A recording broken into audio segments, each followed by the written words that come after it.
Tell me one thing that you want your Dachshund to do what they don't.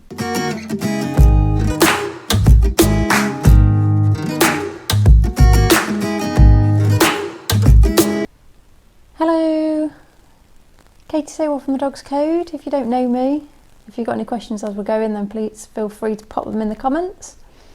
Just to let you know that Chip is asleep on my lap.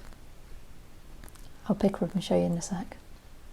Okay, so Roxanne, have we got Roxanne on here? Not yet. Okay, so Roxanne posted, keep quiet when somebody knocks on the door.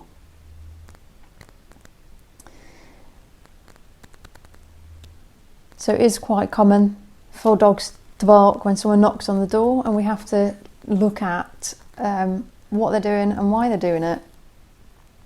So if someone knocks on the door and they run to the door, you open the door, they might get a bit of a fuss from whoever's on the other side of it, and they might get some sort of positive reinforcement, some sort of praise from that person that's on the door. It's sort of the antecedents of why they want to go to the front door. So it may just be because you're getting up that they're going to the front door, because that's what happens certainly in my house. So the front door, someone knocks on the door, the doorbell goes, and I get up almost in a rush. I stop everything that I'm doing, get up and go to the door. The dog follows me to the door, which is probably what's happening as well. So what you can do is a few things really. So you can do something called counter conditioning, and what that means is that you change the behaviour that they're doing. So rather than them running to the front door, you can have them going to a different place in the house. So whether that's the bed, whether it's the kitchen, somewhere away from the front door ideally, just to give you a bit of space. So it would look something like someone knocks on the door, and rather than going to the front door, you go to the kitchen. You open the treat pot, you chuck a couple of treats on the floor, you close the kitchen door, and then you go and open the front door. So that's one way around that you could do that.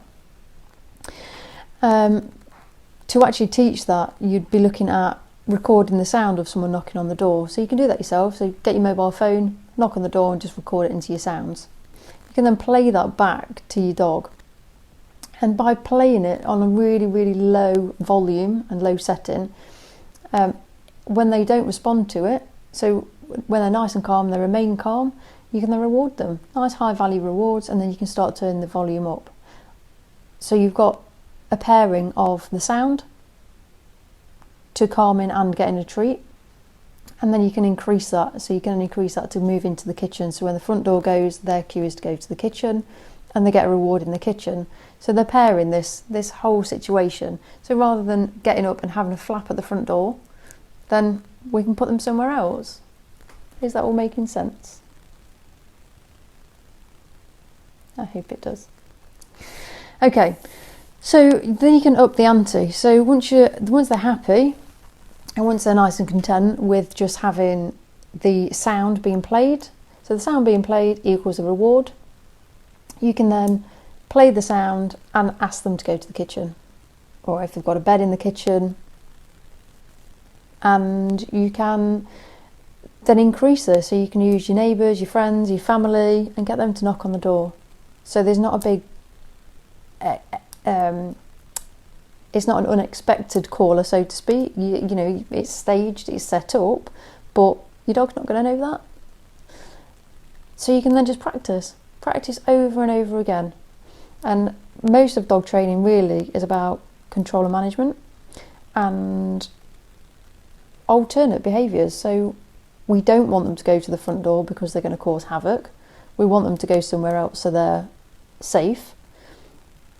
And A, we don't want them running out the front door, but B, we don't want anything happening to whoever it is on the other side of the door.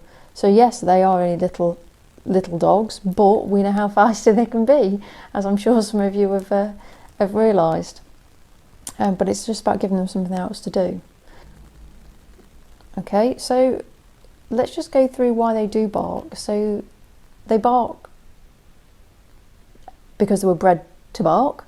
They bark to alert us to something, and it's about how we react to that. So if they learn that one bark is enough to get our attention, then they will stop at one bark. But if they have reams and reams and reams of barks and then we get up, that's what they'll do next time. So it's a bit of a tenfold really.